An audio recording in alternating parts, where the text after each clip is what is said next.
billetterie. Il y a quelques années, au début des années 80, lorsque la majorité de l'époque a décidé d'envoyer un signal fort au spectacle vivant, il a été décidé de revenir à une TVA qui serait de 5,5 et non pas de taux normal.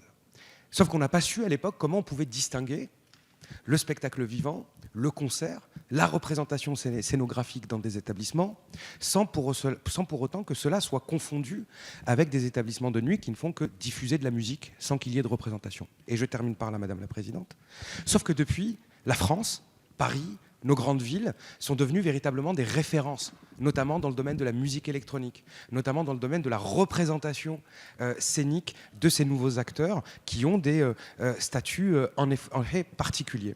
Et donc on se retrouve dans une situation aujourd'hui où lorsque vous avez, entre guillemets, des DJ reconnus mondialement, lorsqu'ils jouent dans les capitales européennes, ce sont des artistes, mais lorsqu'ils jouent en France, ce sont des prestataires de services. Pourquoi ? Parce que la billetterie qu'il aurait appliquée n'est pas une billetterie de spectacle, mais une billetterie d'entrée dans les établissements.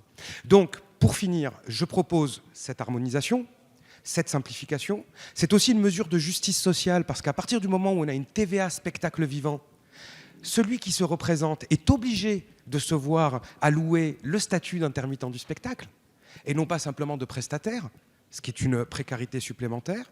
C'est un signal aussi dans le contexte que nous connaissons vis-à-vis de nombre d'établissements. Et enfin, je terminerai que c'est un élément important parce qu'à partir du moment où vous appliquez cette TVA, vous êtes éligible et à l'affiliation, en tout cas, du Centre national des variétés, qui est un établissement public qui régit le secteur, qui moralise le secteur et qui évite notamment tout ce que l'on sait en termes d'évasion fiscale dans le secteur. Donc, mesure de simplification, mesure de justice sociale, un signal fort du Parlement dans la période difficile que ces établissements connaissent, parce que je crois que nous en avons besoin, je pense que c'est sain et je pense que c'est juste et efficace.